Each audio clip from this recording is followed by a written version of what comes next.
প্রিয় শিক্ষার্থী বন্ধুরা, আসসালামু আলাইকুম। অ্যাকাউন্টিং ক্লাসে স্বাগত জানাচ্ছি। আমি সোহেল রানা। আজ আমি আবারও আপনাদের সামনে হাজির হয়েছি নতুন একটি ভিডিও নিয়ে। আমার আজকের ভিডিওর বিষয় হলো একাদশ ও দ্বাদশ শ্রেণীদের হিসাব বিজ্ঞান প্রথম পত্রের চতুর্থ অধ্যায় রেয়ামিল থেকে। আর যে অঙ্কটি আমি করাবো সেটি সিলেট বোর্ডে 2024 সালে এসেছিল। তো চলুন বন্ধুরা, আগে আমরা অঙ্কটি পড়ে আসি। জোহা ট্রেডার্সের 2023 সালের 31 ডিসেম্বর তারিখের খতিয়ানের উদ্বৃত্তগুলো নিম্নরূপ। এরপর দেখেন কিছু খতিয়ানের উদ্বৃত্ত দেওয়া আছে, আর করণীয় কতে বলা হয়েছে রেয়ামিলে অন্তর্ভুক্ত হবে না এমন দফাগুলো চিহ্নিত করো। তার মানে যে সমস্ত হিসাব রেয়ামিলে অন্তর্ভুক্ত করা হবে না তার পরিমাণ নির্ণয় করতে বলা হয়েছে। তো রেয়ামিলে অন্তর্ভুক্ত হবে না কোন আইটেমগুলো সেটা আমরা আগে প্রথমে পড়ে আসি। দেখেন, মজুদ পণ্য 31/12/2023 এটা রেয়ামিলে অন্তর্ভুক্ত করা হবে না, কারণ এটা হলো সমাপনী মজুদ পণ্য। তো প্রথমে জেনে নিই সমাপনী মজুদ পণ্য কি। সমাপনী মজুদ পণ্য হলো বছর শেষে যেটা অবিকৃত অবস্থায় আছে, তার মানে এখনো বিক্রি করা হয়নি, সেটাই সমাপনী মজুদ পণ্য। এই সমাপনী মজুদ পণ্য হলো ক্রয়ের একটি অংশ, সেই জন্য এটা রেয়ামিলে অন্তর্ভুক্ত করা হয় না। কারণ যেহেতু ক্রয় রেয়ামিলে অন্তর্ভুক্ত করা হয় আর ক্রয়ের একটি অংশ সমাপনী মজুদ পণ্য, সেজন্য এটা রেয়ামিলে অন্তর্ভুক্ত করা হবে না। এরপরে দেখেন আমাদের আছে হলো মণিহারি মজুদ, অব্যবহৃত মণিহারি যেটা মানে সমাপনী মণিহারি। এটা 31/12/2023 অর্থাৎ সমাপনী মণিহারি। তো এটাও রেয়ামিলে অন্তর্ভুক্ত করা হবে না, কারণ হলো এটা হয়তো মণিহারি ক্রয় অথবা প্রারম্ভিক মণিহারির একটি অংশ, যে মণিহারি এখনো অব্যবহৃত আছে, তার মানে ব্যবহার করা হয়নি।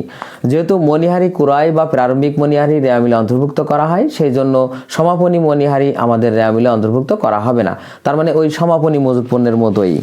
এরপরে দেখেন সম্ভাব্য দায়, যেটা রেয়ামিলে অন্তর্ভুক্ত করা হবে না, কারণ এটা এখনো সম্ভাব্য মানে নিশ্চিত না, সেই জন্য। এরপর দেখেন আমরা জানি চলতি সম্পদ এর প্রারম্ভিক উদ্বৃত্ত রেয়ামিলে অন্তর্ভুক্ত করা হয় না। এর কারণ হলো যে প্রারম্ভিক উদ্বৃত্ত অন্তর্ভুক্ত করা হয় না, এর কারণ হলো যে সমাপনী সম্পদ চলতি সম্পদ সেটা রেয়ামিলে অন্তর্ভুক্ত করা হয়। তার মানে প্রারম্ভিক যে সম্পদ সেটা নিশ্চয়ই সমাপনী সম্পদ এর মধ্যে অন্তর্ভুক্ত থাকে। তো সেই জন্যই আমরা প্রারম্ভিক চলতি সম্পদ রেয়ামিলে অন্তর্ভুক্ত করব না, কিন্তু সমাপনী চলতি সম্পদ আমরা রেয়ামিলে অন্তর্ভুক্ত করব। সেই হিসাবে দেখেন নগদ তহবিল 1/1/2023 এটা হলো প্রারম্ভিক চলতি সম্পদ, সেই জন্য এটা আমাদের রেয়ামিলে অন্তর্ভুক্ত করা হবে না। তো চলুন বন্ধুরা, আমরা মোট কোন কোন আইটেম রেয়ামিলে অন্তর্ভুক্ত হবে না সেটা নির্ণয় করি। তো এখানে প্রথমে আমাদের মজুদ পণ্য 31/12/23 তার মানে সমাপনী মজুদ, যেটা 25,000 টাকা, আমরা লিখলাম এখানে 25,000 টাকা। এরপরে মণিহারি মজুদ, তার মানে সমাপনী মণিহারি মজুদ, এটাও 31/12/23, এটাও রেয়ামিলে অন্তর্ভুক্ত হবে না, 800 টাকা। এরপরে দেখেন সম্ভাব্য দায় রেয়ামিলে অন্তর্ভুক্ত হবে না, এটা টাকার পরিমাণ হলো 8,000, আমরা লিখলাম 8,000। এরপরে আমাদের নগদ তহবিল, এটাও রেয়ামিলে অন্তর্ভুক্ত হবে না, যেহেতু এটা প্রারম্ভিক উদ্বৃত্ত। আমরা জানি চলতি সম্পদ এর প্রারম্ভিক উদ্বৃত্ত রেয়ামিলে অন্তর্ভুক্ত হয় না, তার মানে 1/1/23। তো কত টাকা? 7,000 টাকা। আর এই টাকাগুলো যোগ করলে আমরা পাচ্ছি হলো 40,800 টাকা। তো এটাই ছিল আমাদের ক প্রশ্নের উত্তর। এবার খতে দেখেন বলা হয়েছে চলতি সম্পদ ও চলতি দায়ের পরিমাণ নির্ণয় করো। তো প্রথমে জেনে নিই চলতি সম্পদ কাকে বলে। যে সম্পদের মেয়াদ সাধারণত 1 বছরের নিচেই তাকে চলতি সম্পদ বলা হয়, অর্থাৎ যে সকল সম্পদ 1 বছরের মধ্যে নিঃশেষ হয়ে যাবে অথবা আদায় হয়ে যাবে তাকে চলতি সম্পদ বলা হয়। আর চলতি দায় হলো যে সকল দায় এর মেয়াদ 1 বছরের নিচেই, অর্থাৎ 1 বছরের সময়ের মধ্যে পরিশোধিত হয়ে যাবে অথবা নিঃশেষ হয়ে যাবে, তাকে চলতি দায় বলা হয়। তো এখানে আমাদের চলতি সম্পদ ও চলতি দায়ের পরিমাণ নির্ণয় করতে বলা হয়েছে। তো চলুন শুরু করা যাক। প্রথমে দেখেন চলতি সম্পদ, আমরা লিখি চলতি সম্পদ।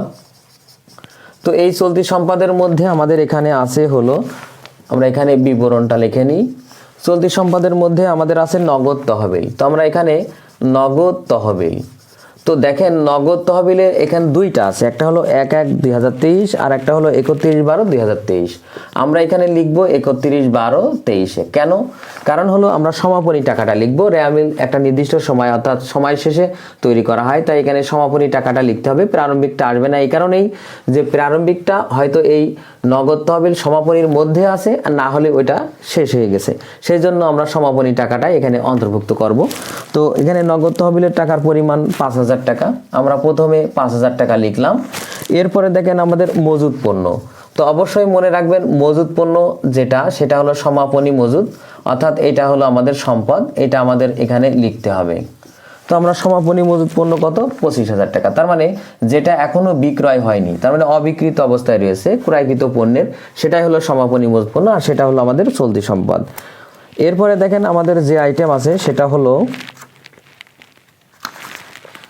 প্রাপ্য হিসাব। তো প্রাপ্য হিসাব এটা একটা চলতি সম্পদ, আমরা এখানে লিখলাম প্রাপ্য হিসাব। প্রাপ্য হিসাবের টাকা হলো 31,200। এরপরে মণিহারি মজুদ। মণিহারি মজুদও সমাপনী টাকা যাবে, তার মানে এখানে 31/12 মণিহারি মজুদ 31/12/23। মণিহারি মজুদের টাকা হলো 800 টাকা। এই হলো আমাদের মোট চলতি সম্পদ, আর যেটা আমরা যোগ করে পাচ্ছি হলো 62,000 টাকা। তাহলে আমরা এখানে 62,000 লিখলাম, লিখে ক্লোজ করে দিলাম। এরপরে আমরা তৈরি করব চলতি দায়। তো চলতি দায়ের মধ্যে আমাদের কি কি আছে দেখেন। চলতি দায় প্রথমে আছে আমাদের অনুপার্জিত আয়, তার মানে আমরা টাকা নিয়েছি কিন্তু আয় করিনি, তার মানে অগ্রিম আয় যেটা, সেটাকে অনুপার্জিত আয় বলা হয়। তো অনুপার্জিত মানে টাকা নিয়েছি কিন্তু আয় করিনি, অনুপার্জিত আয়, এটা কত টাকা? 10,000। আমরা লিখলাম 10,000। এরপরে দেখেন আছে বেতন বকেয়া, মানে বকেয়া, মনে রাখবেন খরচ বকেয়া হইলেই সেটা হলো দায়। তাহলে বকেয়া বেতন, বেতন যেহেতু খরচ আর এটা বকেয়া আছে, তার মানে এটাও আমাদের একটা দায়, চলতি দায়। আর এই দুইটা আইটেম যোগ করে আমরা পাচ্ছি হলো 15,000 টাকা। তাহলে আমরা এখানে লিখলাম 15,000 টাকা। এটাই হলো আমাদের মোট চলতি দায়। তো এটাই ছিল আমাদের খ প্রশ্নের উত্তর। এবার গতে দেখেন বলা হয়েছে জোয়া ট্রেডার্সের হিসাবের বইয়ে 31 ডিসেম্বর 2023 তারিখে একটি রেয়ামিল তৈরি করো। তার মানে আমাদের একটা রেয়ামিল তৈরি করতে বলা হয়েছে। তো প্রথমে রেয়ামিলের নিয়মটা জেনে আসি। আমরা জানি হিসাব সমীকরণের মোট উপাদান 6টি। এর মধ্যে সম্পদ, দায়, আয়, ব্যয়, মূলধন আর উত্তোলন। তো এর মধ্যে থেকে দেখেন সম্পদ, খরচ আর উত্তোলন বৃদ্ধি পেলে ডেবিট হয়, আর যেগুলো বৃদ্ধি পেলে ডেবিট হয় সেগুলো ডেবিট উদ্বৃত্ত প্রকাশ করে, আর ডেবিট উদ্বৃত্ত রেয়ামিলের ডেবিট দিকে বসে। সেই দিক থেকে আমরা বলতে পারি সম্পদ, খরচ আর উত্তোলন রেয়ামিলের ডেবিট দিকে বসে। আর আয়, দায় আর মূলধন বৃদ্ধি পেলে ক্রেডিট হয়, আর আমরা জানি যেগুলো বৃদ্ধি পেলে ক্রেডিট হয় সেগুলো ক্রেডিট উদ্বৃত্ত প্রকাশ করে, আর ক্রেডিট উদ্বৃত্ত রেয়ামিলের ক্রেডিট দিকে বসে। সেই দিক থেকে আমরা বলতে পারি আয়, দায় আর মূলধন রেয়ামিলের ক্রেডিট দিকে বসে। তো চলুন বন্ধুরা শুরু করা যাক। প্রথমে দেখেন এখানে আমরা রেয়ামিল তৈরি করি সিরিয়াল অনুযায়ী। আমরা 1 নম্বর সিরিয়ালে আমাদের এখানে আছে হলো সুনাম। তো সুনাম এটা একটা সম্পদ, তাহলে নিশ্চয় সুনাম ডেবিট দিকে যাবে। সুনাম 1,40,000 টাকা। এরপর দেখেন সোহানকে প্রদত্ত ঋণ। সোহানকে প্রদত্ত ঋণ মানে আমরা কাউকে ঋণ দিচ্ছি, তার মানে এটা আমাদের সম্পদ, আমরা তার কাছে পাবো, তার মানে সম্পদ অবশ্যই ডেবিট, তাহলে এটাও রেয়ামিলের ডেবিট দিকে বসবে। এরপরে দেখেন নগদ তহবিল 31/12/2023 3 তারিখে 3 সিরিয়ালে আমরা লিখব নগদ তহবিল। তো নগদ তহবিল 31/12/23। তো নগদ তহবিল 31/12/23 কত? 5,000 টাকা। এটাও সম্পদ, এটা ডেবিট দিকে যাবে রেয়ামিলের। এরপর দেখেন মজুদ পণ্য। আমরা জানি সমাপনী মজুদ পণ্য রেয়ামিলের অন্তর্ভুক্ত হয় না, যেহেতু এটা 31/12/2023, এটা আসবে না। এরপরে 4 নম্বর সিরিয়ালে আমরা লিখব বিক্রয় পরিবহন। তো বিক্রয় পরিবহন এটা আমাদের খরচ, যাবতীয় খরচ আমরা ডেবিট দিকে লিখব। তার মানে বিক্রয় পরিবহন আমাদের আছে হলো 3,250। আমরা এখানে লিখলাম 3,250। এরপরে আছে আমাদের ক্রয় ফেরত। মনে রাখবেন ক্রয় খরচ ডেবিট দিকে বসে, ক্রয় ফেরত তার বিপরীত, সেজন্য ক্রয় ফেরত আমরা ক্রেডিট দিকে লিখব। তাহলে আমরা এখানে লিখি ক্রয় ফেরত, তার মানে আমাদের খরচের হ্রাস পাচ্ছে, সেই জন্য এটা আমাদের ক্রেডিট দিকে লিখতে হবে। আমরা এটা ক্রেডিট দিকে লিখলাম 2,000 টাকা।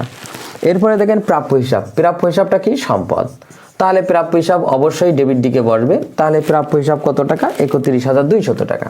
আমরা এটা 31,200 টাকা ডেবিট দিকে লিখলাম। এরপরে মূলধন। তো আমি আগেই বলেছি মূলধন আর দায়, আয় এটা ক্রেডিট রেয়ামিলের। তাহলে মূলধন এখানে কত? 2,50,450।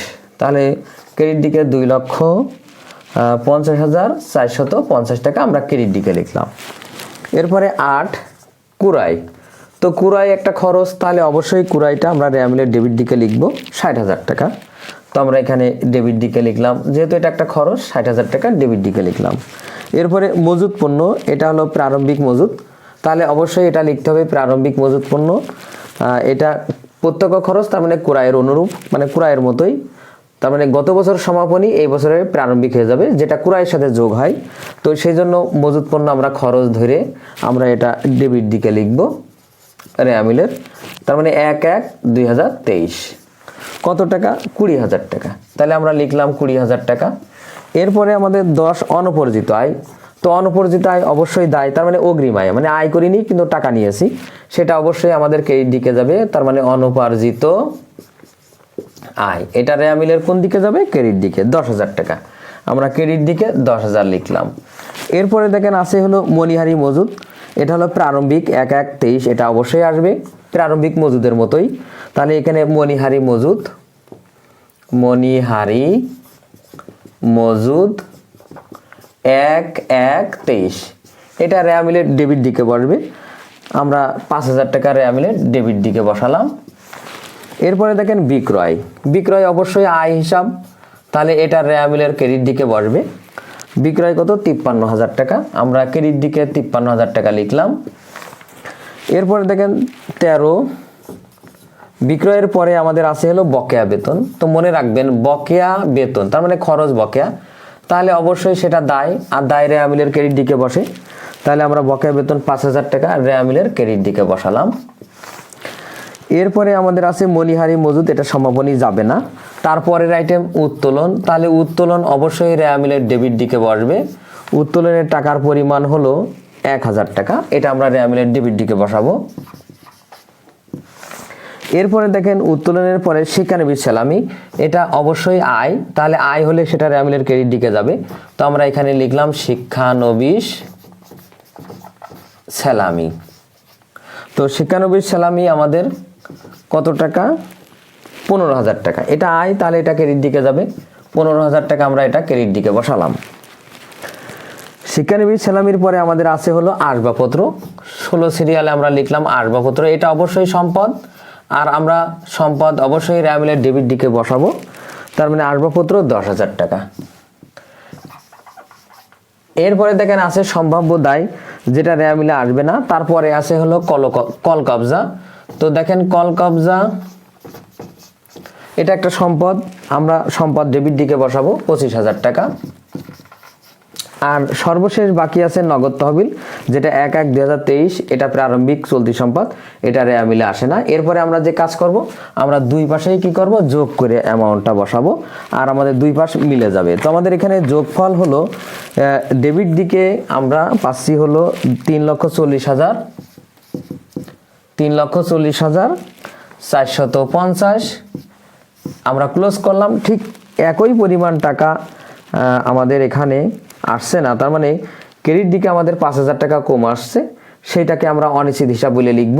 তার মানে এখানে 5,000 টাকা আমাদের কম আছে, তার মানে দুই পাশ মিলছে না। এই পাশে আমাদের 3,40,000, এই 3,40,450 টাকা হতে আমাদের এখনো 5,000 টাকা কম আছে। সেই 5,000 টাকা আমরা এখানে কি বলে লিখব? 18 সিরিয়াল দিয়ে আমরা অনিশ্চিত হিসাব বলে লিখব, অনিশ্চিত হিসাব। মনে রাখবেন রেয়ামিলের যদি দুই পাশ না মেলে, তাহলে যে পাশে কম হয় সেই পাশে যত টাকা কম হবে তত টাকা আমরা অনিশ্চিত হিসাব বলে লিখব। তো সেই ক্ষেত্রে আমাদের খেয়াল রাখতে হবে, যদি রেয়ামিলে মূলধন না থাকে আর ক্রেডিট দিকে কম পড়লে ওই পরিমাণ টাকা আমরা মূলধন বলে লিখব। কিন্তু যেহেতু এখানে মূলধন আমাদের আছে, তো এটাই ছিল আমাদের গ প্রশ্নের উত্তর। তো ছাত্রছাত্রী বন্ধুরা, আজ এ পর্যন্তই। আমার ভিডিওটি কেমন হলো অবশ্যই কমেন্ট করে জানাবেন। যদি ভিডিওটি ভালো লেগে থাকে অবশ্যই ভিডিওতে একটি লাইক দিবেন। এছাড়াও অন্যান্য বন্ধুদের দেখার সুযোগ করার জন্য অবশ্যই ভিডিওটি শেয়ার করবেন। আর আমার চ্যানেলে যদি আপনি নতুন হয়ে থাকেন অবশ্যই আমার চ্যানেলটি সাবস্ক্রাইব করবেন। সবাইকে ভিডিও দেখার জন্য ধন্যবাদ। আল্লাহ হাফেজ।